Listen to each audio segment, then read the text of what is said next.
puedo empezar. Bueno, pues nada, empezamos.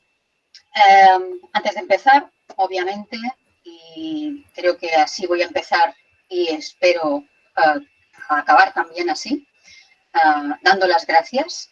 En este caso, le doy las gracias a la FUE, le doy las gracias a Gloria, le doy las gracias a Reyes, le doy las gracias a Berta, le doy las gracias a Óscar, sin cuya ayuda inestimable esto efectivamente no estaría siendo posible. Y le doy las gracias a otras personas que por ser anónimas no se están exponiendo, pero que seguro que están ahí atrás, ¿no? Esta charla, conferencia, charla, prefiero llamarle, está enmarcada dentro de las charlas que tienen lugar en la 9ª Semana Internacional del Coaching. Es esta semana, ¿no?, la que va desde el 4 hasta el 10 de mayo. Esta semana del coaching se produce en todos los países en los que la Federación Internacional de Coaching tiene sede, que son aproximadamente 170 países. Antes de presentaros y de utilizar una pequeña presentación para contaros qué es esto de la ICF, ¿no? Es un compromiso que todas las personas que estamos participando como ponentes en esta semana hemos adquirido, ¿no? Porque ese es el propósito de esta semana, dar a conocer qué es el coaching, las herramientas de coaching, etcétera, etcétera. Decir que muchas personas me conocéis, ¿no?, de los que estáis conectados, y otras muchas no. Entonces, para los que no me conocéis, mi nombre es Montse Sans. En otra etapa de mi vida trabajé siempre relacionándome con personas, en aquellos momentos a través de la consultoría o de la dirección de recursos humanos. Desde el año 2009, desde el año 2008, desde el 2009 me certifiqué como coach en una de las primeras acreditaciones reconocidas en España por la ICF, que es la de la Escuela Europea de Coaching. Desde prácticamente el mismo año asumí la responsabilidad de representar a la escuela en la Comunidad Valenciana. Mi trabajo desde el 2009 es full time, acompañando a las personas y, por tanto, a todos los sistemas que engloban esas personas, a las organizaciones, a cualquier tipo de organización, de empresas, acompañándoles en su desarrollo, en el desarrollo y en la transformación. Entonces, lo primero que quiero hacer ahora es compartir una pantalla. Alguien está compartiendo una pantalla, que no soy yo. Muy bien, Mari Carmen. Hola, Mari Carmen. Vale, perfecto, no pasa nada. Entonces, voy a compartir una pantalla, voy a compartir mi pantalla, a ver si soy capaz de hacerlo, que antes Óscar ya me ha enseñado. A ver si se va de aquí. Es que ahora hay tantas personas que no sé muy bien cómo. Y abajo, cuando te sale el recuadro blanco, los 3 puntitos a la derecha. Claro, el tema es que ahora no me sale, porque ahora sí, ahora sí. Muy Vale. bien, pues lo primero que voy a hacer es utilizar una presentación con la que todas las personas que formamos parte de la organización de ICF nos hemos comprometido a trabajar con ella para presentaros brevemente qué es esto de ICF, ¿no? Entonces, voy a utilizar en este momento, voy a presentar ahora compartiendo mi pantalla, con toda la pantalla, a ver si soy capaz de hacerlo, ¿vale? Ahora voy a pinchar aquí y ahora en teoría tendríais que estar viendo mi pantalla, ¿verdad? Sí, ¿verdad, Óscar? De momento no, mira, tienes que darle a los 3 puntitos, digo, a la izquierda de los 3 puntitos, presentar ahora. Que no cunda el pánico. ¿Vale? Donde pone presentar ahora o compartir. Sí, y compartir. Señala la pantalla. Sí, ya lo tengo. Y le das a compartir. En teoría ahora la estáis viendo. Ahora sí. Vale, perfecto. Bueno, pues como os comentaba, esta es la 9ª Semana Internacional del Coaching. Esta semana se produce a la vez y de forma simultánea en los casi 170 países en los que la Federación Internacional del Coaching tiene sede, uno de ellos en España. Dentro de que vosotros sabéis que el coaching es una herramienta, un rol, una disciplina, que cada uno le ponga el nombre que mejor le encaje, que no está homologada, ¿no? Por lo que entendemos en cuanto a que una formación presente el aval de una institución que la pueda homologar, ¿no? Como tal, como reconocida oficialmente. Pero sí es verdad que esta homologación se está haciendo a través de las organizaciones de coaching profesionales. La ICF es la principal organización mundial dedicada a la difusión y a promover el coaching profesional. No es la única, pero sí es cierto que es la principal porque es la que aglutina a más socios y es más numerosa, más de 250.000 socios, como os he dicho, en más de 70 países, ¿no? Los estándares de la ICF nos garantizan el rigor, la profesionalidad, la calidad y la ética, ¿no? Estos estándares exigen unos criterios mínimos para el ejercicio de la profesión, que no solo afectan a aquello que tiene que ver con las certificaciones profesionales para los coaches, sino también con la aprobación de los programas de formación. Es decir, la ICF acredita, certifica, homologa, valida tanto a las personas que se certifican y en toda su trayectoria profesional, como a los programas formativos, ¿no?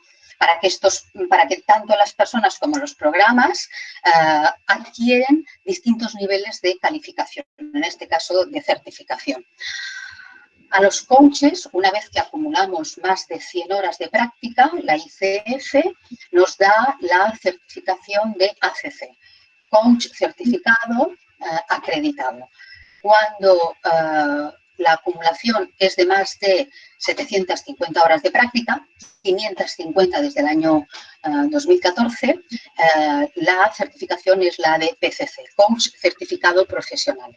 Y cuando ya adquirimos más de 2.500 horas de práctica, la ICF nos da la certificación de MCC, Coach Certificado Master, Master Coach Certificado, ¿no?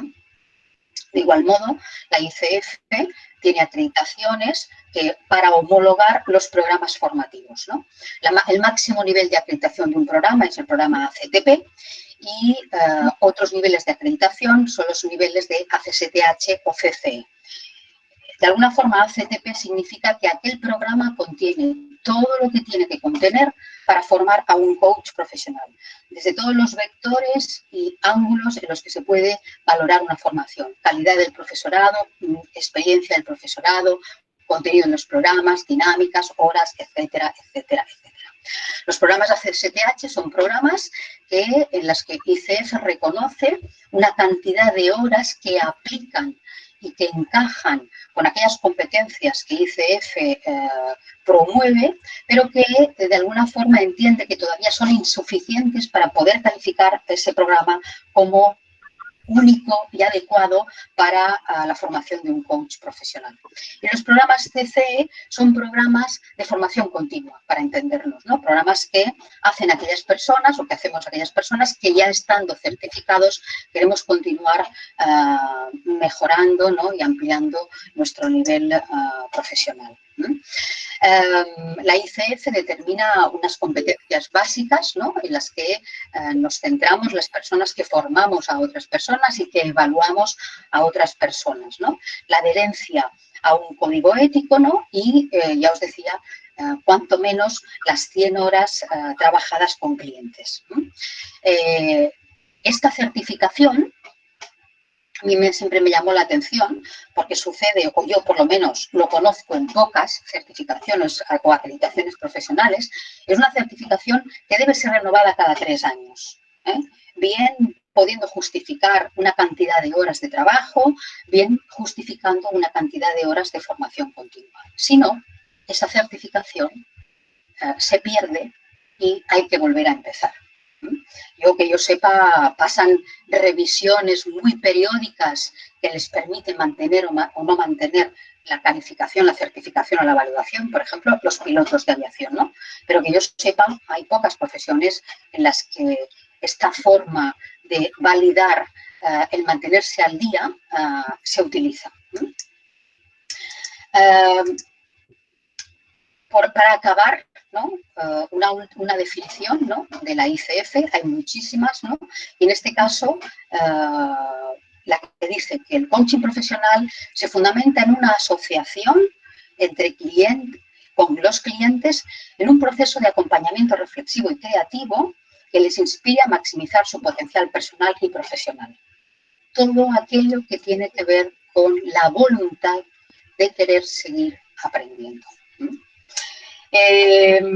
Voy a dejar de compartir pantalla porque esto es lo que yo os quería contar en este momento, ¿vale? Ahora, en teoría, ya no tendríais que estar viendo mi pantalla, ¿verdad, Óscar? Sí, sí, sí, así es. Ok, perfecto. Bueno, pues entonces sí. A ver, os quiero contar cómo he planificado yo este rato que vamos a estar juntos. Yo voy a dedicarme a hablar ahora, esto va a ser básicamente un monólogo, ¿no? Porque pues, con todas las personas que estamos conectados ya, pues abrir los micrófonos y tal, 120 y tantas personas, pues sería un poco complicado. Entonces voy a hablar yo.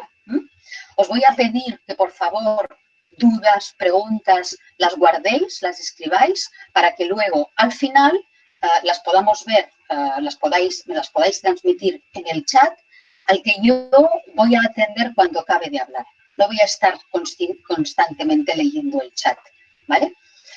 Cuando yo acabe, hemos dejado un espacio amplio para que todos podáis hacer preguntas, de dudas, de aportaciones, de reflexiones, etcétera, etcétera, etcétera, ¿vale? Entonces, yo para esta presentación además me propuse un reto, ¿no? La primera motivación, por decirlo de alguna manera, para mí fue la posibilidad de compartir, ¿no? Compartir, ya os adelanto, ¿no? Que es uno de mis valores de cabecera. Compartir, colaborar. Es una oportunidad en este momento en la que las posibilidades de comunicación, sí o sí, se han visto de alguna forma, yo no sé si reducidas, pero han cambiado. También he pensado en esta charla, como os decía que he pensado en esta charla y me he propuesto un reto, ¿no? Y es no hacer una presentación de PowerPoint. O sea que bienvenidos a lápiz y papel, a apuntar, a tomar apuntes. Es un reto para mí, porque yo estoy muy acostumbrada a trabajar con PowerPoint, pero es algo en lo que últimamente estoy trabajando. Estoy trabajando porque forma parte de un proceso de aprendizaje y de desarrollo que tiene que ver con estar en consonancia con muchas cosas que trabajamos con las organizaciones y que tienen que ver con todo lo que hoy se llaman las metodologías ágiles, ¿no? Pero bueno, no os voy a aburrir con esto, simplemente os lo quería explicar. Entonces os voy a dar unas pinceladas de cómo va a ser la charla. He pensado hablar sobre todo de lo que voy a hablar hoy, son de emociones, básicamente, ¿no? Y de cómo desde la conciencia emocional nos va a permitir gestionar estas emociones. Quiero hacer un contexto y un marco en el que, a pesar de que yo no tengo ninguna verdad, ¿no? Absoluta, no traigo ninguna verdad escrita en mármol, eso es algo que siempre digo, sí traigo mis verdades. Voy a hacer alguna referencia a estudios, autores, pero no todas. Pero en cualquier caso, todo lo que digo está en la mayor parte de cosas fundamentado. Otras son reflexiones mías y miradas mías. Por eso me gustaría que al final de la charla aportaseis todo aquello que vosotros pensáis que puede complementar, que puede mejorar o que puede añadir a lo que yo vaya contando. Entonces, después de hacer el marco, os voy a hablar de dos emociones de futuro, de una emoción de pasado y de una emoción de presente. Después de hablar de estas emociones, acabaré con una especie de conclusiones o de tips, ¿no? Por lo menos tal y como yo los veo, cómo se dibujan en este mapa mental, que es lo que yo tengo ahora mismo en mi cabeza.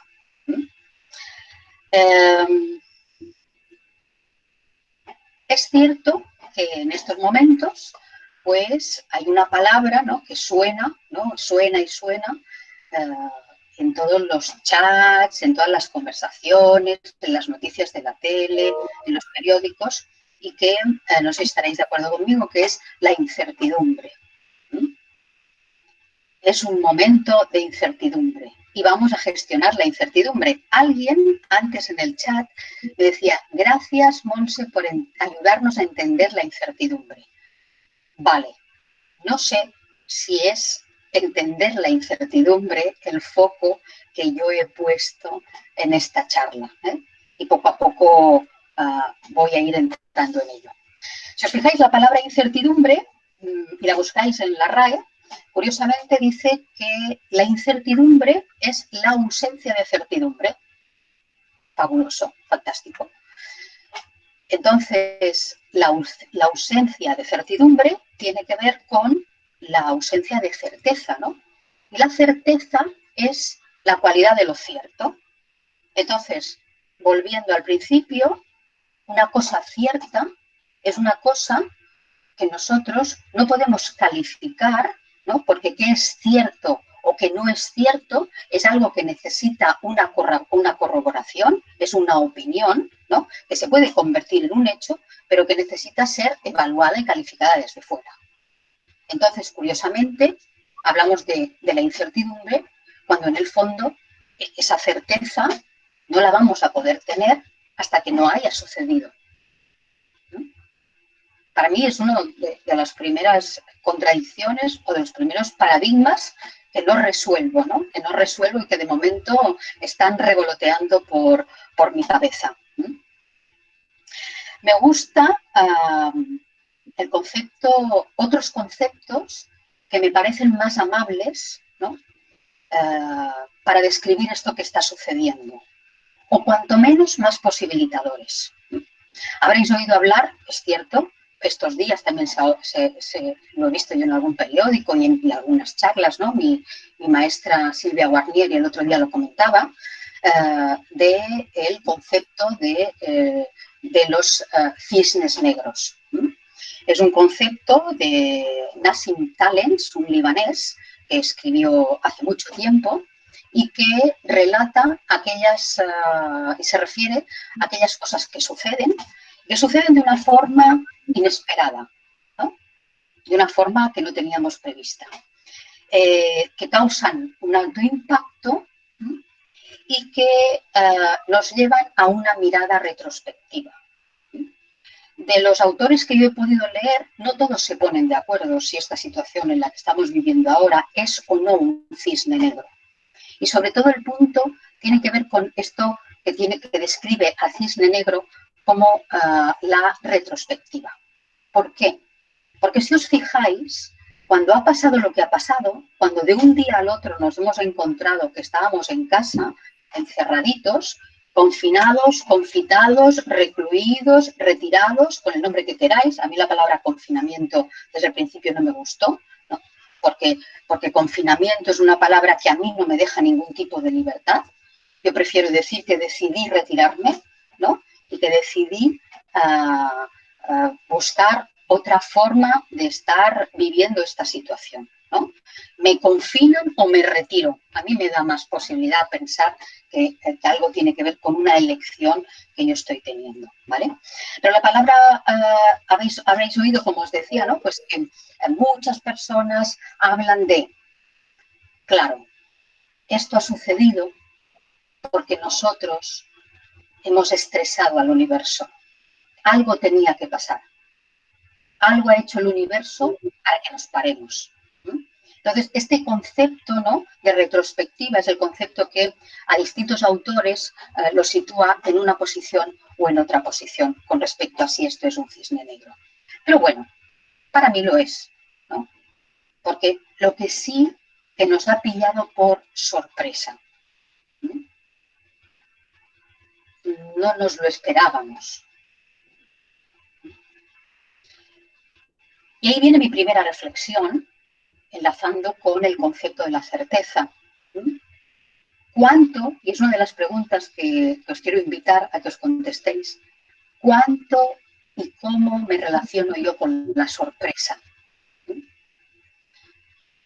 La sorpresa es una emoción adaptativa que, como todas las emociones, luego tiene otro tipo de diálogo, ¿no?, más allá del primer impacto sorpresivo, que luego nos conectan con otras emociones, ¿no?, más que con emociones, con lo que llamamos sentimientos, ¿no? Pero la sorpresa nos invita, ¿no?, a hacernos cargo. Es como un prólogo de algo que va a suceder. La sorpresa más el miedo o susto, ¿verdad? Pero la sorpresa puede tener un diálogo mucho más amable. Un diálogo al que yo preste atención, ¿no?, y que me conecte más con eso, que es otra palabra muy relacionada con la incertidumbre, que tiene que ver con el azar, ¿no? Muy poco dignificado, desde mi punto de vista, el azar, ¿no?, que las cosas sucedan, y sucedan sobre todo sin control. Y aquí es donde yo quiero enlazar estas palabras, ¿no?, que he ido diciendo con esta otra, que es el control, ¿no?, de vivir en esa fantasía de pensar que si somos capaces de planificarlo todo, de organizarlo todo, de preverlo todo, de tenerlo todo preparado, seremos más felices. Claro, yo no estoy queriendo decir, porque los que me conocéis sabéis que soy una persona bastante pragmática, no estoy queriendo decir dejar todo al azar, ¿no?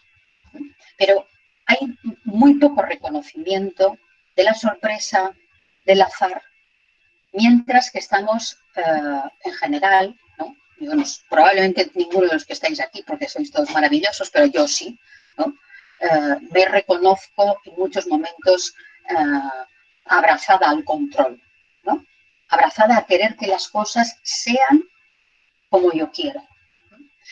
En esta charla hay muchas personas, que lo sé, porque a muchos las conozco, que son coaches, ¿no?, y otras no. Para los que sois coaches, sabéis perfectamente la relación entre el control y el ego. Y para los que no, no hace falta tampoco haber sido coach o estar formado como coach, ¿no? O sea, aquello por lo que yo creo que lo que yo hago, lo que yo soy capaz de organizar, lo llevo a extremos de extrapolarlo a pensar que yo puedo decidir lo que van a hacer otras personas, ¿no?, desde una posición en la que básicamente lo que estoy haciendo es alimentar mi ego, alimentar esa necesidad de tener razón, esa necesidad de tenerlo todo controlado, que choca directamente con un concepto fundamental, y que es el que caracteriza, desde mi punto de vista, a los seres humanos, cuando somos humanos, ¿no?, cuando nos convertimos en humanos, que es la vulnerabilidad, ¿no?, la conciencia de nuestra imperfección, ¿no?, la conciencia de no ser capaces de tenerlo todo controlado, y de darnos cuenta de que tal vez lo que nosotros pensamos que es bueno, que tenga que ser o que vaya a ser, es solo lo que nosotros pensamos. Si pudiéramos utilizar palabras, ¿no?, como eslogans, ¿no?, que han hecho famosos algunos anuncios, ¿no?, como lo de Be Water, ¿no?, lo de fluir, nos daremos cuenta cómo resulta de amable, cómo resulta de más sencillo poder estar en contacto con la incertidumbre, ¿no? Poder abrazar la idea de que tenemos que estar preparados para un mundo que no somos capaces de controlar. Y repito, no me refiero a quedarse de brazos cruzados esperando que las cosas sucedan. Me refiero a poner, sí que me refiero a poner focos, a trabajar los planes de acción, etcétera, etcétera, ¿no? Pero en la total conciencia de que no todo lo podemos controlar.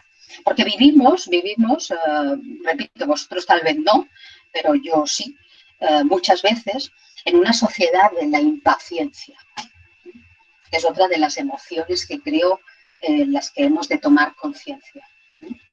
Ser paciente, esperar, ¿no? Tener esperanza, aguardar a que las cosas sucedan, no querer imprimir nuestro ritmo a los demás, al exterior. Ahora el ritmo no lo hemos marcado nosotros. Y si no nos damos cuenta del mensaje que nos trae la paciencia, lo pasaremos mal. Porque ya estamos, como dice Gregorio Marañón, médico humanista, en algún punto algo filósofo, la prisa, la rapidez es una virtud que puede engendrar un vicio que es la prisa. Ser rápido está bien, ser eficaz con los recursos y sobre todo con el tiempo está bien. El tiempo es el mismo para todos, 24 horas. Es un recurso al que no le podemos echar la culpa, ¿no? Porque todos, ese es el bien más democrático que creo que podemos compartir, el tiempo. Todos tenemos el mismo, 24 horas. Otra cosa es luego cómo lo vamos a utilizar, ¿no? Entonces, claro, estamos en esa cultura que hemos pasado de hacer las cosas rápidas, que está bien, a la cultura de la prisa, ¿no? En la que nos afanamos a hacer un montón de cosas, ¿no? Muchas veces vamos como pollo sin cabeza haciendo. ¿Por qué? Porque en este club premium de los hacedores, del cual me declaro miembro, pensamos que el no hacer nada, el estar esperando pacientemente con la esperanza a que las cosas sucedan, no es bueno. La paciencia, la esperanza están muy poco dignificadas y sobre todo si ya nos metemos en el mundo de la empresa y de los negocios, ¿no? Los que me conocen saben que esto no tiene que ver con la pasividad. La pasividad no tiene nada que ver con lo que estoy diciendo. Volver a honrar, ¿no?, esa posibilidad del dolce far niente, ¿no?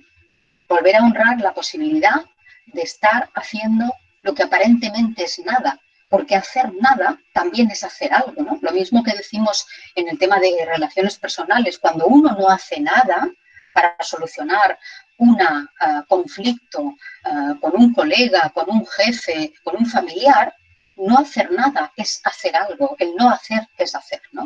Lo que pasa es que en el mundo de las organizaciones esto en general no funciona así, ¿no? Y de alguna manera se capilariza a toda la sociedad, ¿no? ¿Cuántas veces nos hemos reconocido estando con la pantalla del ordenador y de repente ensimismado pensando en algo que tenía que ver con esto que acabo de leer y alguien entra en nuestro despacho y lo primero que hacemos es empezar a teclear el ordenador para que no parezca que no hacemos nada? El otro día una coachí me decía, es que créete que mi organización es una organización muy grande, muy conocida, por lo tanto no voy a decir el nombre, por supuesto, nunca, ¿no? Pero en este caso menos.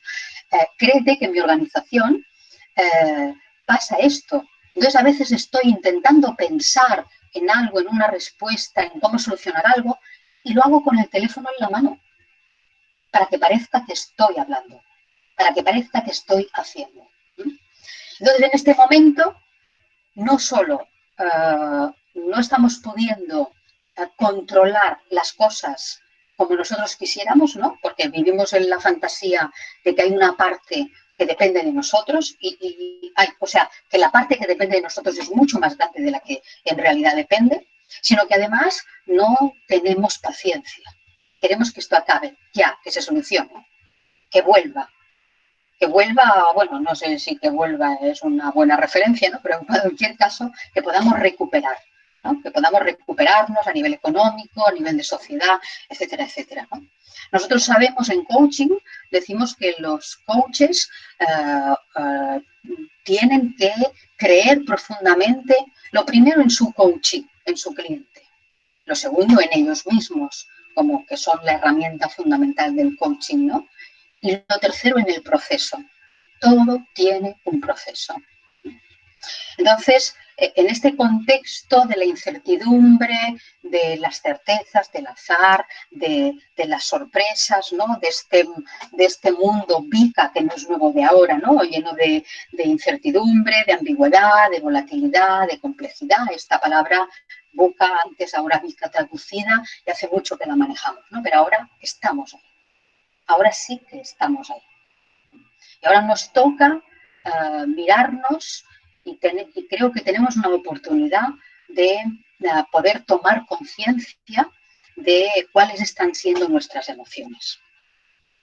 Hay una distinción que tiene que ver con lo que es una emoción, lo que es una sensación, lo que es un sentimiento y lo que es un estado emocional. No voy a profundizar en estos términos que a lo mejor sean demasiado técnicos, ¿no? Pero está claro, las emociones son universales y es la reacción que se produce ante el impacto, el que sea, ante la sorpresa, ante lo que llega, lo que sea, ¿vale? La sensación es la expresión en el cuerpo, ¿no? de la emoción, ¿no? El cuerpo es el teatro de esa emoción, ¿no? En la sensación. El sentimiento es el escenario, ¿no? El sentimiento relata la emoción a través de palabras. Y el estado emocional es un mantenimiento de una cierta emoción mezclada con el sentimiento en el tiempo. Entonces ahora, después de este contexto, ¿no? Después de este contexto, voy a pasar a aquellas emociones que os decía que os iba a traer, ¿no? Que son emociones, dos emociones de futuro, una de pasado, y una de presente. Si ahora os dijera cuál es la emoción, y voy a ellas, ¿vale? ¿Cuál es la emoción que creéis que fundamentalmente en estos días, en estos tiempos, impera, ¿no? A través de lo que nos está sucediendo con el tema famoso del virus? ¿Cuál es la emoción que me diríais? Muy bien. Esa es la que esperaba que me dijerais. Miedo. Vale, pues yo me quedo con la otra, ¿no? Que ha escrito Enrique. Frustración. La ira, ¿no? Me voy a referir a las 5 emociones básicas que de forma tan gráfica Disney nos trajo en su película Inside Out, ¿no? Los que tenéis hijos o estáis cercanos a niños pequeños probablemente la habéis visto, y los que no, es igual, os recomiendo que la veáis, ¿no? La incertidumbre es un estado, un sentimiento más que una emoción, ¿eh? Pero luego comento, ¿no? No quiero estar tan pendiente del chat, que me resulta muy interesante lo que va entrando, pero quiero dejarlo ahí, ¿vale? La primera emoción para mí es la ira, ¿no? Las 5 emociones de Disney: tristeza, alegría, miedo, ira. Disney habla de asco y otros muchos autores hablan de sorpresa. Estas emociones, metidas en distintas cantidades y metidas en una coctelera, generan al final unas 70 o 60 emociones descritas, ¿no? La línea entre la emoción y el sentimiento pues nos llevaría a entrar en una profundidad de los conceptos que yo creo que ahora no viene al caso, ¿no? Entonces, la primera es la ira. Es la ira. ¿Por qué?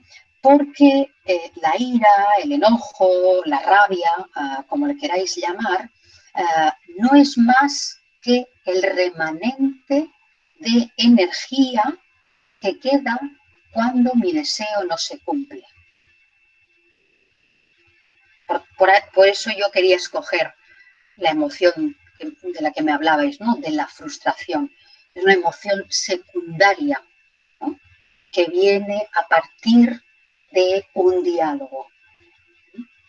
Lo interesante es que el primer impacto genera una emoción, pero esa emoción genera un diálogo interno que es lo que nos produce el sentimiento.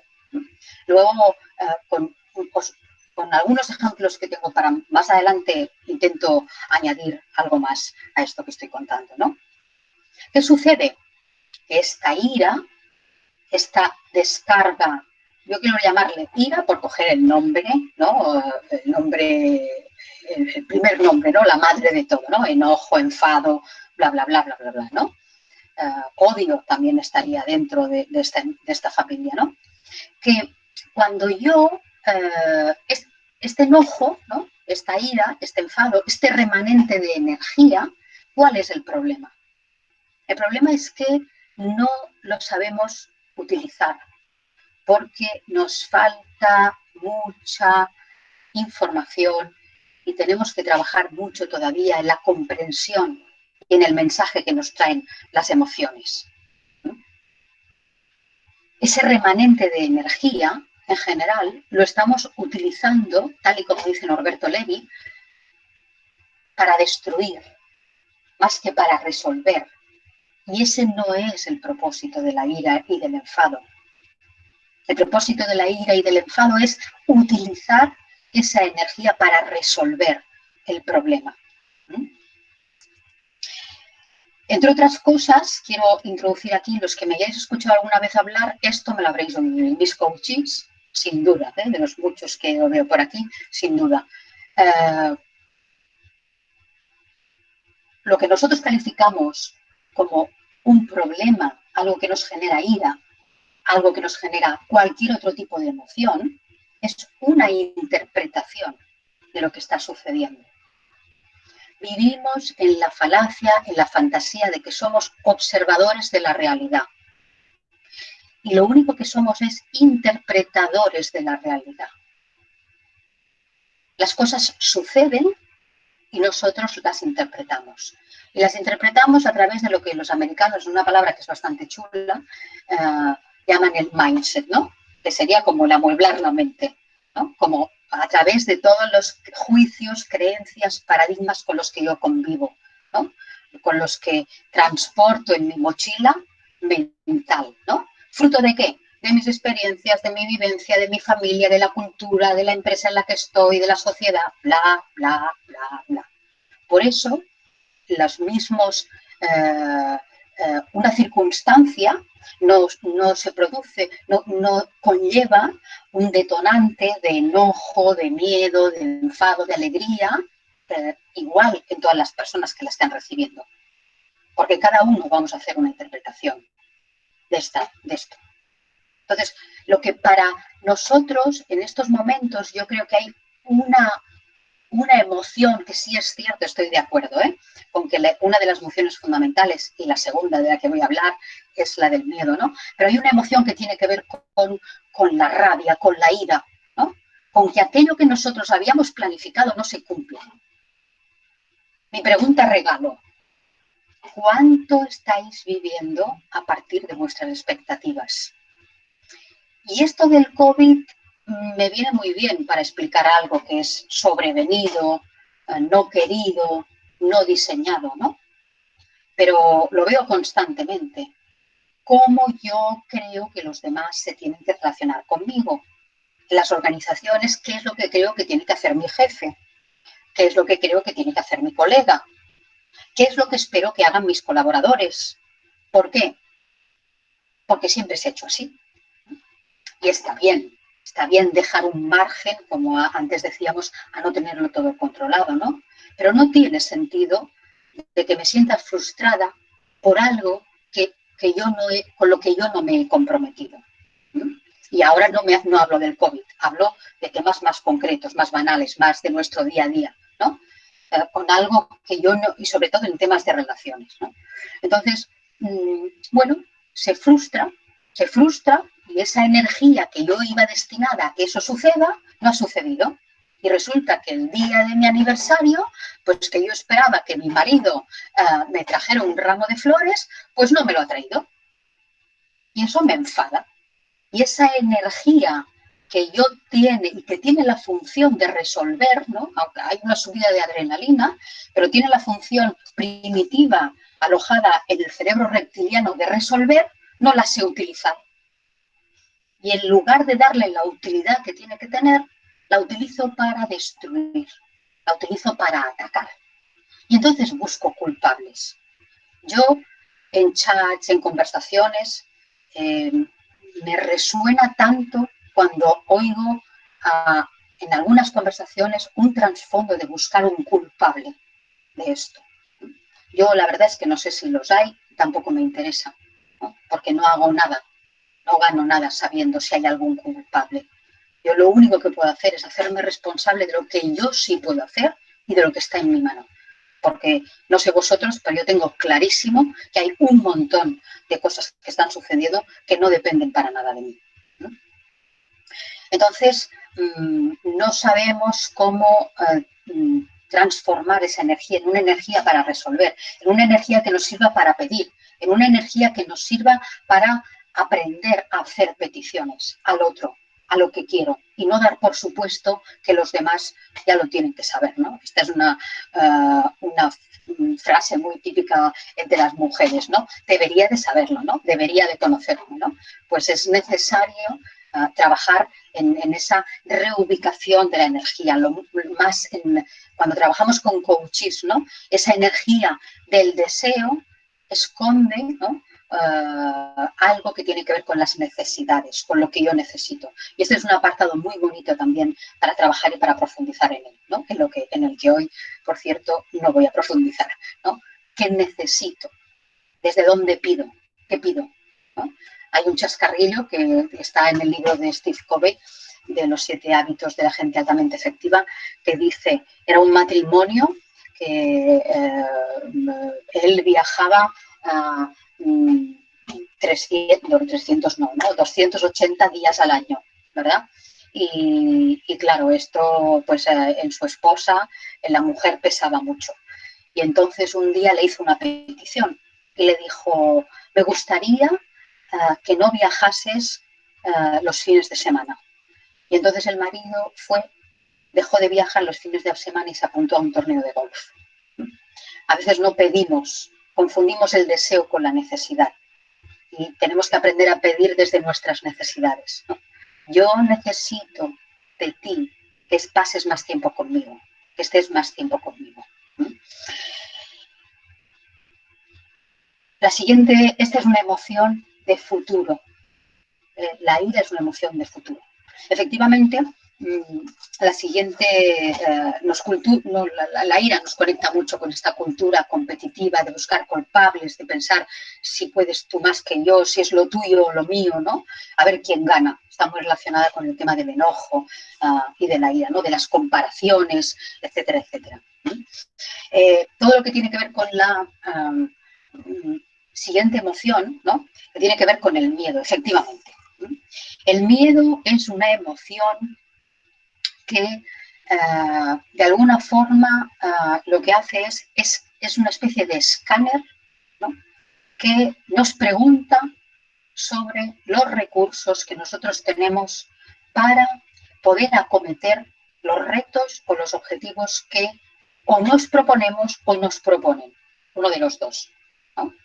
Esa es la canción del miedo a nuestro oído. ¿Qué pasa? Que vuelvo a lo mismo.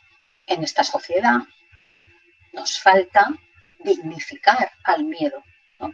¿Cuántas frases de un líder no tiene que tener miedo? ¿No? No tienes que tener miedo. Este miedo es injustificado. No hay ningún miedo que nadie pueda sentir en este planeta que sea injustificado. Ninguno. No es cierto. Todos los miedos son legítimos. Lo que pasa es que, claro, esas frases, ¿no? A veces los refranes y tal no hacen mucho bien, ¿no? Pero esas frases de hay que vencer al miedo, ¿no? Es que luchar como para que desaparezca, ¿no?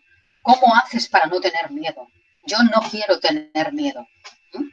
Eso, como digo, capilariza y hace mella, ¿no? Y nos lo vamos tragando, ¿no? Lo vamos viviendo.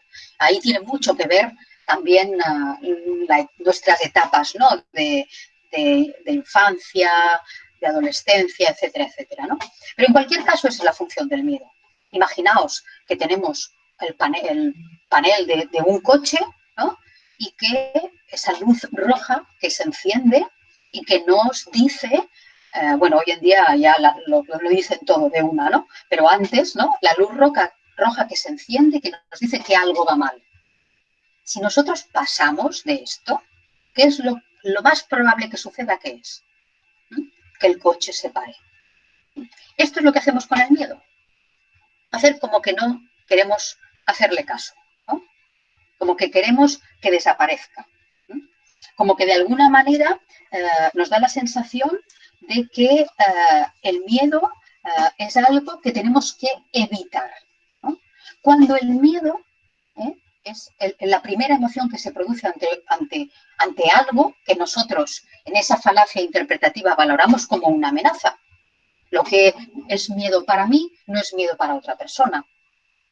Y al revés, lo que es miedo para otra persona, para mí puede no serlo.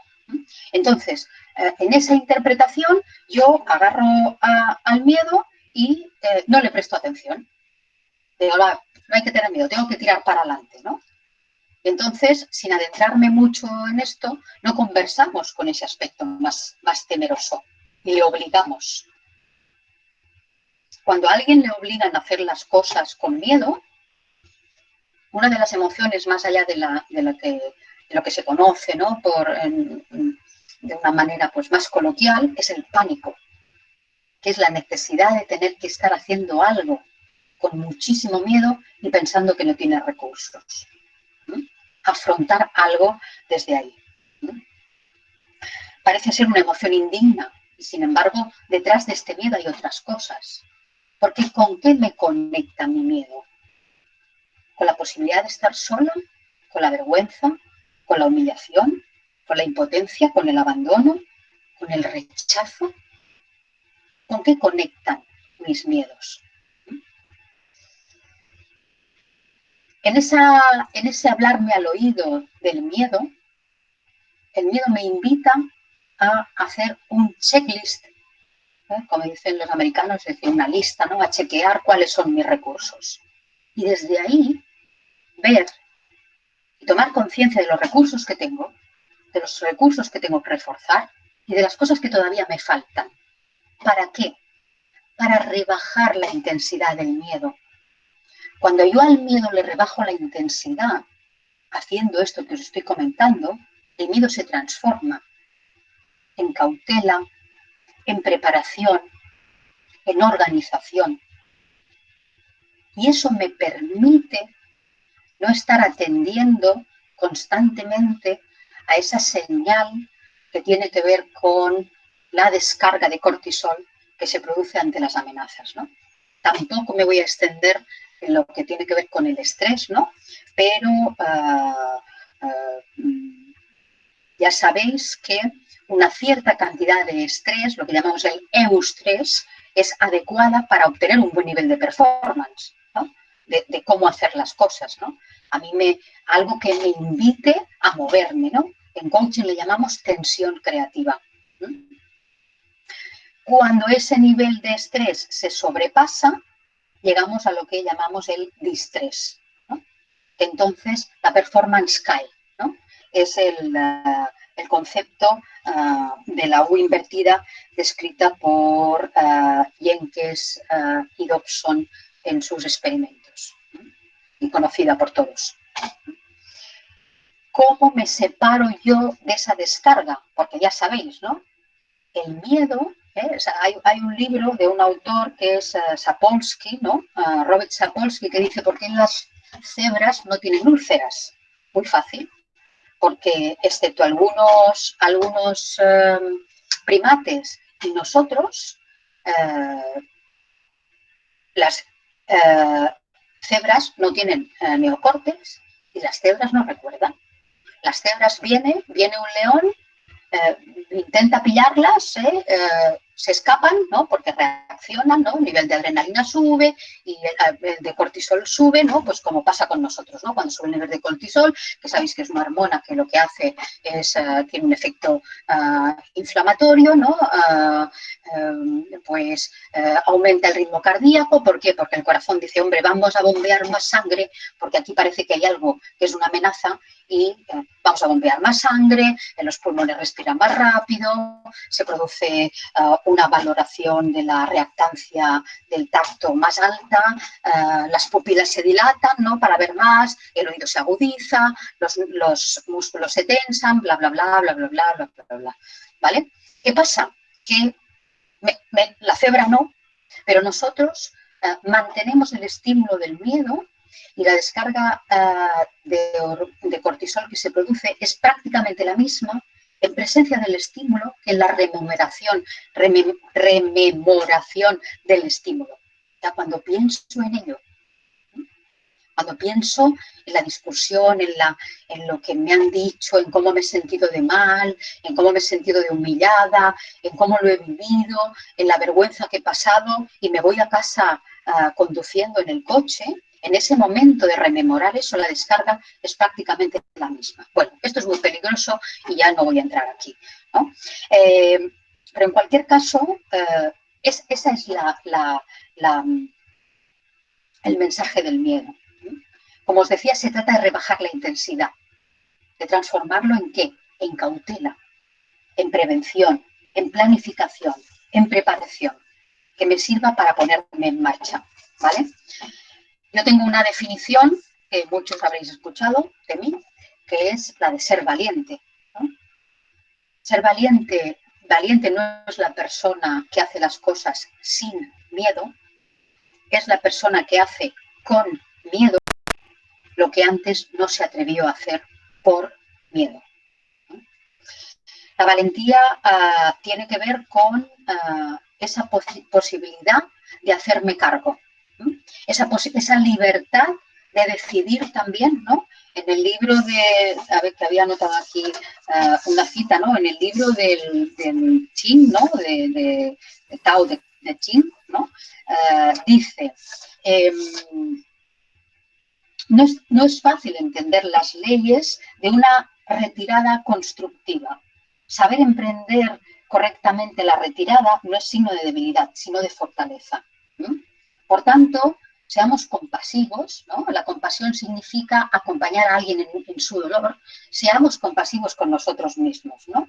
Seamos compasivos y seamos amables. Hablémonos bien, porque en general somos nuestro peor juez, ¿no? Somos nuestro juez más implacable, ¿no? Y unido al miedo, yo me exijo no tener miedo, me exijo tener recursos, me exijo tener que hacer, me exijo ser la mejor madre, la mejor profesional, la mejor amiga, la mejor hija, la mejor del mundo mundial, ¿no? Entonces, aquí también rompo una lanza hacia la compasión con nosotros mismos, la amabilidad con el lenguaje, ¿no? Esto lo veremos mucho con nuestros coaches, el lenguaje que utiliza nuestro coach cuando se refiere a él, a lo que debería de hacer, a lo que tendría que hacer, a lo que creo que es mi deber y lo que creo que es mi responsabilidad. Cuando yo he conseguido trabajar en esta fase, en esta valoración de recursos, tal y como dice mi admirado y leído José Antonio Marina, entramos en la fase del afrontamiento, en la fase en la que empezamos a planificar y a poner nuestros recursos al servicio de nuestros objetivos. En este momento yo escojo la libertad de poder afrontar lo que sucede de la forma que más conecte con mi autenticidad. Esta es otra palabra que también quería traer aquí y regalaros hoy. La última distinción, emoción de la que quiero hablar es la tristeza. La tristeza, que es una emoción de pasado, que es una emoción que yo no sé si vosotros habéis podido sentir estos días, yo sí, una de tantas, de muchísimas, esto es un carrusel en mi caso. una emoción que me conecta directamente con el amor. ¿Y por qué digo esto? Porque la tristeza es una emoción que nos conecta con la pérdida, que nos conecta con el valor que le damos a aquello que he perdido. Y los valores no son de las cosas que hemos perdido, no son ni de nuestra pareja, si es que ha sido así, ni de nuestro trabajo, ni de nuestros bienes, posesiones, ni de las amistades. Los valores son nuestros. Por eso, bienvenida a la tristeza, que nos invita a una mirada para adentro, ¿no? Que es donde se ganan las batallas, ¿no? Perdón, donde se ganan las guerras, me gusta decir a mí. Es una frase de María Alonso Puig. María Alonso Puig dice, las batallas se libran hacia afuera, pero las guerras se ganan desde dentro, ¿no? Entonces, esa mirada de la tristeza, bienvenida, que nos conecta con nuestros valores, que nos conecta con lo que ha sido importante para nosotros. En mi caso, uno de los valores que ya os he comentado tiene que ver con la posibilidad de colaborar, de compartir. Y otro de mis valores esenciales es el de la familia. En mi caso, estos días han supuesto una conciencia de cómo estaba echando de menos, en este caso, pues yo tengo a mis dos hijos viviendo aquí conmigo, cuando en otras circunstancias no estaría ninguno de los dos, ¿no? Para mí se había acabado una época en la que decía, ¡buah! Se ha acabado ya, estos se van de casa y ya no van a volver, y la he podido recuperar, ¿no? Y eso tiene mucho que ver con esa conexión con mis valores. Entonces, la tristeza me ayuda y me sirve para conectarme con mis valores. Aquí también os invito a poder conectar con estos días con aquellas pérdidas, ¿no? Y cómo esas pérdidas están relacionadas con vuestros valores. Me gusta a mí decir que, además de esa conexión con el amor, ¿no?, que tiene la tristeza, cuidado con la tristeza, ¿no? El cuento este de Bucay que dice que llevan la tristeza y la rabia juntas dando un paseo y ambas se meten en el río a darse un chapuzón. Y como que la rabia es la rabia y tiene mucha prisa y todo lo quiere de ya y no se para a pensar, no vive en el presente, ¿no? No es compasiva con nadie ni con ella misma, salió antes del agua y se puso la primera ropa que pilló. Se puso la ropa de la tristeza. Luego resulta que cuando la tristeza salió del agua, le tocó ponerse las ropas de la rabia, ¿no? Detrás de la rabia, muchas veces, detrás de la tristeza, estas dos emociones están altamente conectadas. La tristeza es una emoción de pasado que nos invita a conectarnos con aquello que creemos que hemos perdido, que valoramos que ya no tenemos, ¿no?, que echamos de menos. Muchos procesos de cambio, ¿no?,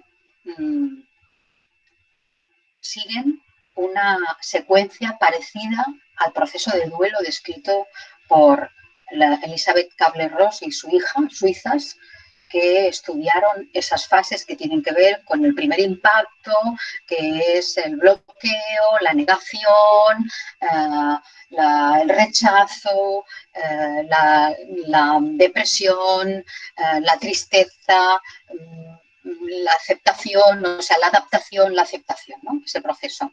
Procesos de cambio que, dicho sea de paso, tienen que ver con, vivimos procesos de cambio no solo como este, al que estamos invitados de alguna manera u otra a transitar, sino cuando nos cambiamos de casa a una casa nueva, ¿no? Cuando nos hemos casado, todo es un proceso de cambio que muchas veces se transita por estas emociones. Bueno, finalmente ya he conectado la emoción del pasado, que es la tristeza, con la emoción del presente, que es la alegría, ¿no? Con la emoción que nos conecta con el amor, con la emoción que nos conecta con la posibilidad de apreciar lo que tenemos, con la gratitud.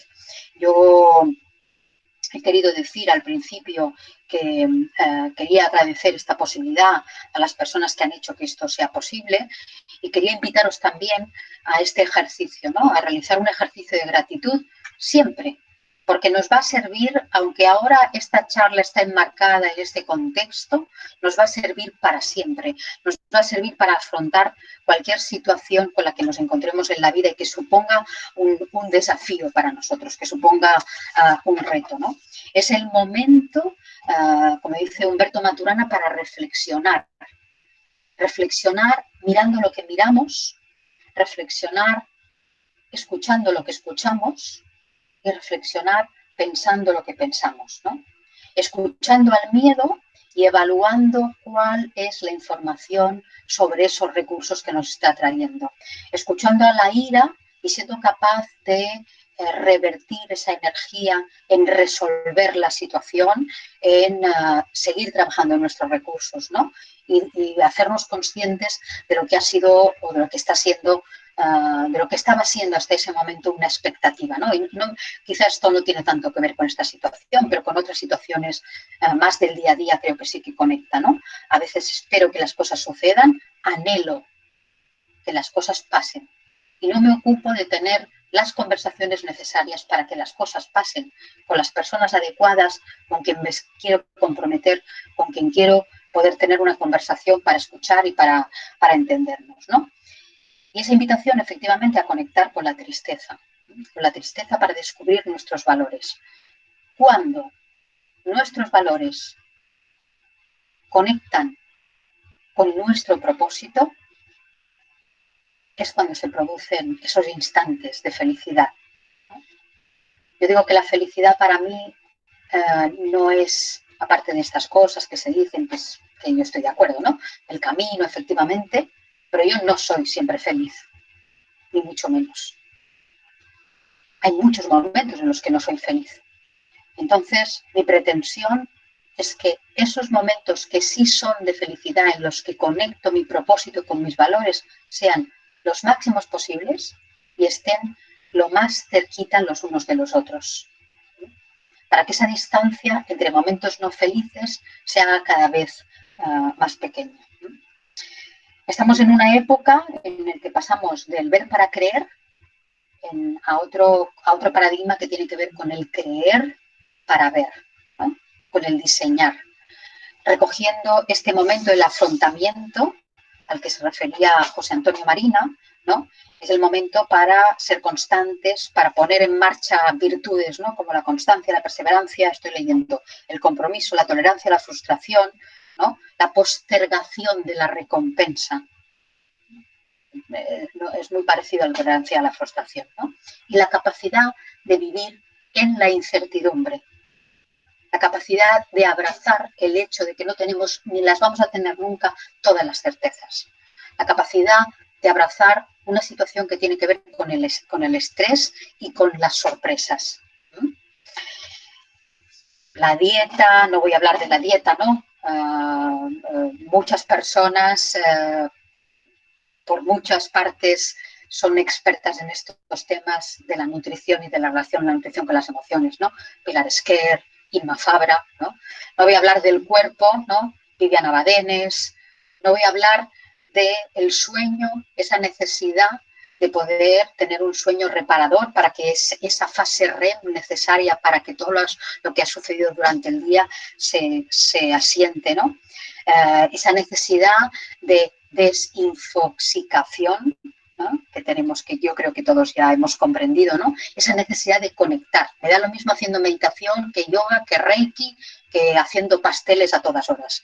Todo lo que te sirva para concentrarte en otra cosa y para poder darle la paz que constantemente nos pide nuestra mente, ¿no? En el libro de la vida y de la muerte, que es el libro de cabecera de los budistas, habla de ese concepto que es el de acallar la mente.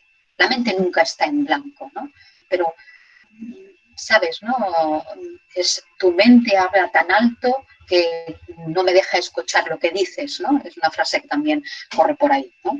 Entonces, mi invitación a poner foco en este propósito de lo que sí queremos, ¿no? Porque el lenguaje es altamente importante. No es lo mismo que yo diga, no quiero quedarme en paro, no quiero quedarme sin trabajo, que diga, quiero poder trabajar y voy a poder trabajar en esto. Y como eso yo lo voy a conectar con mis valores.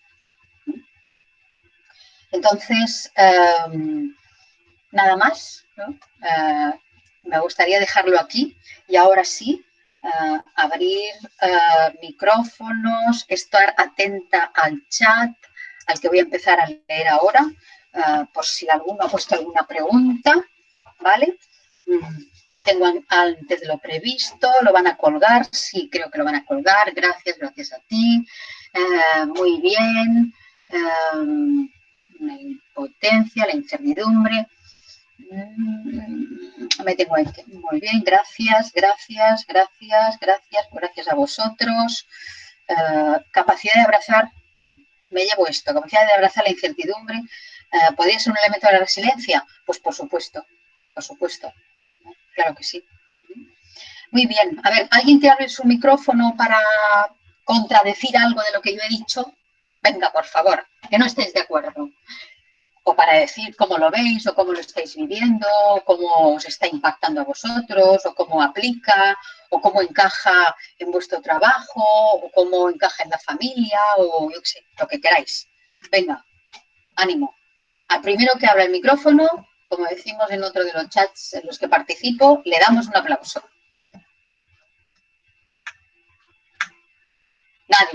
Nadie, venga, jolín, ni con el aplauso. A ver. ¿Alguien quiere hacer alguna pregunta, alguna reflexión? Venga, va. No me hagáis que nombre alguna de las caras que conozco. Muy bien. Ya está. Estoy leyendo el chat, estoy intentando buscar.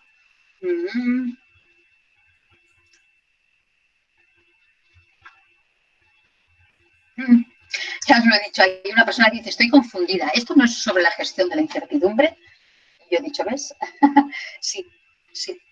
Como la incertidumbre, qué tipo también de emociones genera en nosotros, ¿no? ¿Qué conversaciones ha generado este hecho de no saber lo que va a pasar, ¿no? De cómo nos llevamos de mal con el hecho de no tenerlo controlado y de pensar que realmente tenemos que tenerlo controlado. Repito, no tiene nada que ver la paciencia con la pasividad, no tiene nada que ver con cruzarse de brazos y esperar que el universo todo lo solucione, ¿no? Tiene que ver con ponernos manos a la obra y poner foco desde ese plan de acción que tiene que ver con esta reflexión a la que nos invitan a poner foco estas emociones. Gracias, muy bien. A ver. ¿Compartes esto de la acción cura el miedo? Me dices que lo has dejado todo muy claro. Vale, muy bien. Brillante, Montse. Periodo, me quedo con la invitación al foco. Muchas gracias, un abrazo, muy bien. A ver, no entiendo la pregunta. ¿Compartes esto de la acción cura el miedo?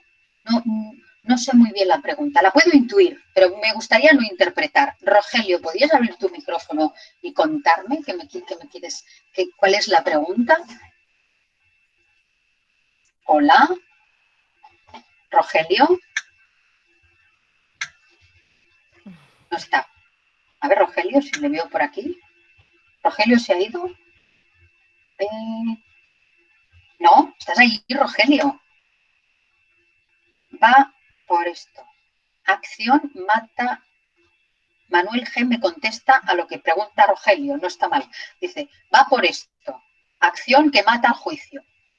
No sé, esto es lo que te contesta Manuel. Yo no sé qué contestarte porque no acabo de entender la pregunta, ¿no? ¿La acción cura el miedo? No, el miedo tiene una primera etapa que no tiene que ver con accionar, que tiene que ver con escuchar la información que te está trayendo ese miedo, ¿no?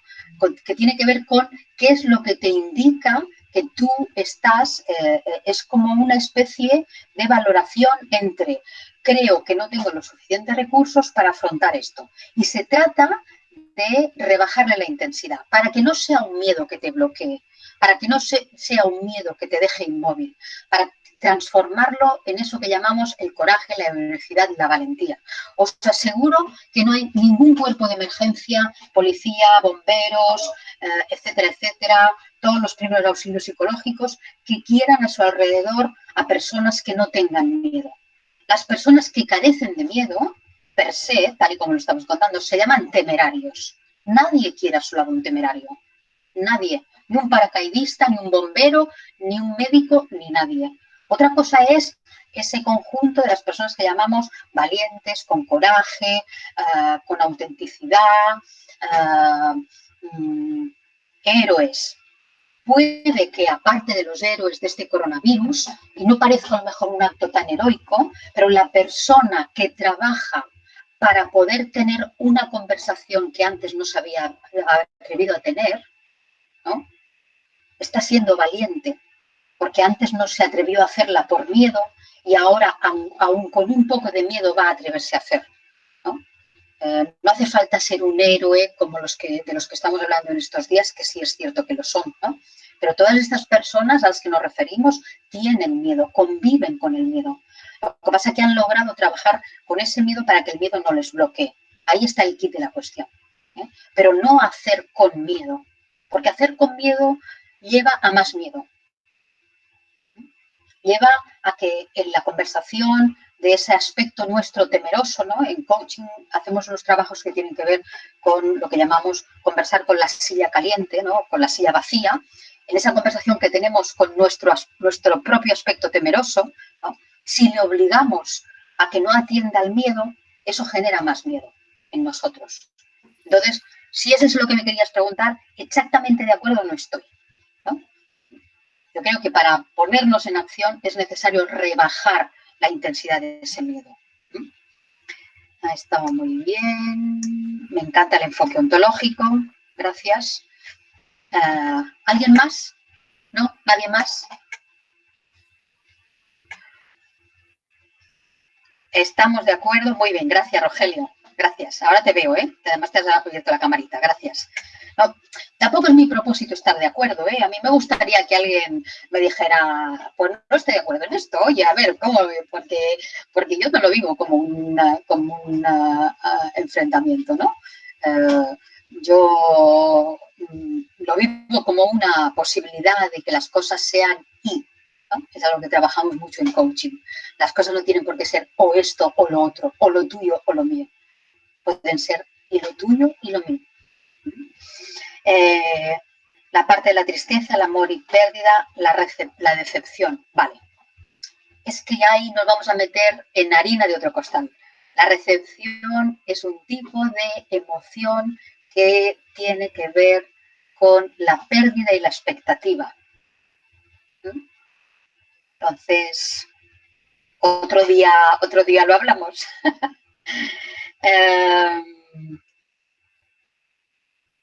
Dice, no he entendido bien cómo conectar la emoción del pasado que has mencionado, que era la tristeza, en este caso, con la del presente, con la alegría, a través de los valores. Mira, cuando una persona, conozco más de una, ha perdido a su pareja, al amor de su vida, y cuando digo ha perdido me refiero a que ha muerto, a que se han separado, hay un proceso que hay que pasar. En todos los procesos de duelo, los procesos de cambio necesitan unas fases, ¿no? Pero esa persona tendrá que trabajar cuando pueda, ¿eh? Cuando a ella le sea posible, cuando tenga la fuerza para hacerlo, por ver cómo se da cuenta de que sus valores, los valores que esa persona proyectaba en ese ser querido, siguen siendo sus valores. Las personas que consiguen volver a adaptarse tiene mucho que ver con ese valor, dónde lo vas a proyectar, a quién lo vas a proyectar. Hay personas que consiguen proyectar ese valor íntegro con otra pareja y en otros muchos casos el valor se disemina, ¿no? Y doy pedacitos de ese valor mío a distintas conexiones de mi hoy, de mi presente, que me generan alegría, que me generan amor. No sé si te he contestado, miren. Gracias, Mar. Colega psicóloga, Mar Luc, también conectada a esta conferencia.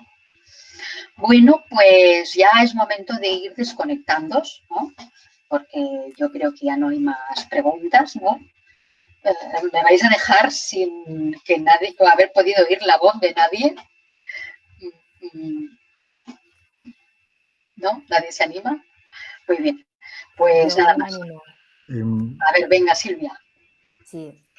A ver, recibí la invitación para unirme a este chat por mi hermano.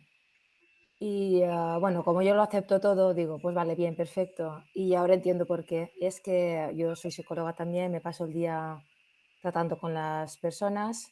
En este tiempo de, bueno, todo lo que llevamos de confinamiento, que no te gusta decir la palabra, a mí tampoco, estoy contigo, que hay muchas palabras que definen más esta situación que no simplemente esta.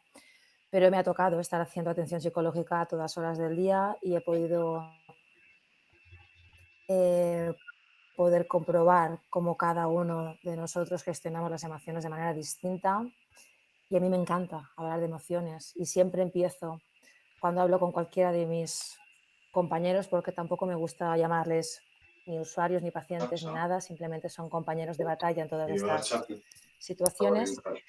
Y, y siempre digo lo mismo, ¿no? Que hablar de emociones es lo más difícil que tenemos, porque es como desnudar el alma y no todo el mundo está preparado para ello. Hay que encontrar el momento, hay que saber qué situación es la que nos motiva en ese momento a reconocer esa emoción para poder hablar de ella y cuesta muchísimo. Entonces, desde la tranquilidad de la otra persona que sabe que la vas a escuchar con atención, pero que vas a saber que no es fácil, empiezan a tranquilizarse y a partir de ahí les puedes ayudar. Y no hay nada más bonito como que poder acompañar a alguien, porque al final no hacemos nada más que acompañar y mediar pues, en un proceso, que es el de reconocimiento. Y ahora entiendo por qué mi hermano me dijo, únete a este grupo porque seguramente te vas a sentir un poco identificada. Y creo que quería reconocer un poco la labor que estoy haciendo estos días. Le doy las gracias a él y a ti también, por supuesto, por haberte escuchado. Gracias. Muchas gracias, Silvia. Aparte de que yo me dedique al coaching, también soy psicóloga, psicóloga experta en coaching, en teoría, por la Universidad, por el Colegio de Psicólogos de Cataluña. Soy certificada en primeros auxilios psicológicos. Hemos creado un mini grupo dentro del contexto del ecosistema en el que nosotros trabajamos para esto y ni muchísimo menos me quiero comparar contigo porque tú eres una profesional de esto y te estás dedicando full time a esto, ¿no? Pero es verdad. La primera es la legitimar, ¿no? Legitimar la posibilidad de que cada uno se sienta como se está sintiendo en ese momento, ¿no? De cara a los demás, ¿no? Yo aludía a esto con el tema de la compasión hacia nosotros mismos, ¿no? Porque a veces nos cuesta más hacerlo, nos cuesta menos hacerlo con los demás que nosotros mismos. Hay una frase, ¿no?, que a lo mejor te resuena a ti de Hipócrates, que dice, antes de curar a alguien, pregúntale si está dispuesto a renunciar a aquello que le enfermó. Es una frase, para mí es una frase brutal que yo intento aplicarme como coach, ¿no? Desde el respeto, desde la legitimidad, desde dejarle a todo el mundo el espacio para no estar queriendo, ¿no?, entrar donde no quiera entrar, como bien dice Silvia. Muy bien. Gracias, Silvia, por haber participado. Un aplauso. Yo te aplaudo porque has participado y te hemos oído la voz. Y los demás te aplauden virtualmente. Muy bien. Monse, Pues ¿puedo nada hacer una más. pregunta? Monse, Sí. ¿puedo hacer una pregunta? Mira, yo no, desde mi punto de vista, a ver qué opinas. La tristeza también puede ser algo que puedes estar sintiendo en el presente o incluso en el futuro, ¿no? Imagínate que yo tengo un familiar enfermo y pienso que va a morir o algo así. Yo puedo estar sufriendo ahora, ¿no?, por una pérdida futura. ¿Qué te parece? Sí, te entiendo. Sí, sí, claro. O sea, pero de alguna manera la pérdida, la sensación de que aunque esta persona todavía esté, es la sensación de cuando no esté, que te conecta con la pérdida y con el valor, ¿no? Sí, sí que es mirando a futuro, pero emocionalmente conecta con la sensación de aquello que vamos a dejar atrás. Aunque sea a futuro, yo sé, creo, intuyo, tengo la expectativa de que va a quedar atrás, de que lo voy a perder. En ese sentido me refiero. Yo hago a veces, ¿no?, los que me habéis escuchado, yo creo que lo sabéis, a veces hago extrapolaciones, ¿no?, para que me sirvan a mí para explicarme mejor, ¿no? A veces las cosas no son tan encasilladas como yo a veces las digo, ¿no? Cuando hablo de la emoción de la tristeza, como bien apunta Manuel, como emoción del pasado o del futuro. Muy bien. ¿Alguien más? ¿Alguna pregunta más? ¿Dudas? ¿No? Tras escucharte, considero que el coaching es necesario en cualquier profesión que trate con personas para establecer una relación de ayuda efectiva. Entonces, ¿por qué no se estudia en las universidades? Bueno, pues todo llegará, ¿no? Los fisioterapeutas tampoco tuvieron una homologación, ni siquiera los periodistas, ¿no? Pasó mucho tiempo, ¿no? Hasta que todo llegará. De todas formas, también quiero romper una lanza, no a favor, sino en contra, en este caso, que parezca mentira, ¿no? El coaching no es una varita mágica, ¿eh? Hay situaciones que no se solucionan con coaching y hay personas que no necesitan coaching. Hay otras herramientas que son más indicadas y más apropiadas para ayudar a las personas al cambio y a la transformación. Pero sí, si está bien hecho, nunca viene mal, ¿no? Y sobre todo lo que te lleva a formarte como coach es que te lleva a afilar tu propia sierra, ¿no? Que eres tú, y a trabajar en un sin parar, ¿no? Porque esto es un sin parar de trabajar con uno mismo, ¿no? A veces hasta la locura, ¿no? De analizar y analizar, ¿no? También parando de vez en cuando y permitiéndonos esa imperfección y esa vulnerabilidad a la que René Brown, si habéis visto alguno de sus vídeos en TED o alguno de sus libros, es una de mis autoras favoritas en cuanto a este concepto, ¿no? De cabecera. Muchas gracias a vosotros, nada más. Yo creo que vamos a cerrar, el chat ya está todo el mundo dando las gracias. Gracias a todos por estar ahí, por participar, por haber querido conectar, amigos, compañeros, coaches, no coaches. Solo espero que esto os haya podido ser útil en alguna pincelada, que os haya develado algo que tal vez no estabais viendo hasta ese momento. Y yo, esto es una de las cosas que voy a escribir en mi diario de gratitud de hoy, ¿no? Podido estar con vosotros todo este ratito. Gracias, prima. Bueno, pues nada más. Muchísimos besos a todos. Gracias. Y hasta la próxima. Chao. Gracias, chao, Bárbara, Begoña, Mónica, etcétera, etcétera, y los que ya se han ido desconectando, ¿no? Porque nos hemos alargado un poco más de lo que estaba anunciado, aunque en la FUESI estaba anunciado hasta las 6. Muy bien. Gracias a todos. Chao. Vale. Gracias, Monty. Gracias, Óscar. Nada, un saludo. Chao, chao, chao.